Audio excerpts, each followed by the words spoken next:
Hello বন্ধুরা, welcome to my video. আজ আমি রিচ পিপল এবং সাকসেসফুল পিপলদের দ্বারা তো 8টি ইম্পর্টেন্ট লেসন শেয়ার করব। 1 নম্বর হচ্ছে সর্বদা বড় চিন্তাধারা রাখতে হবে। দ্বিতীয়, রিজেকশনের ভয় এবং সাইনেস শেষ করতে হবে। তৃতীয়, সেলফ লার্নিংয়ে মনোযোগ দিতে হবে। চতুর্থ, স্মার্ট পিপলদের সাথে সারাউন্ডেড করতে হবে। 5 নম্বর হচ্ছে নতুন নতুন জিনিস ট্রাই করতেই থাকতে হবে।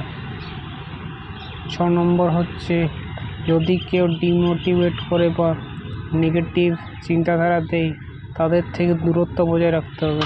লাস্ট দুটো ইম্পর্টেন্ট লেসন, ফেলিওর হচ্ছে পার্ট অফ লাইফ এবং লাস্ট লেসন হচ্ছে নিজেকে কমফোর্ট জোন থেকে বার করতে হবে।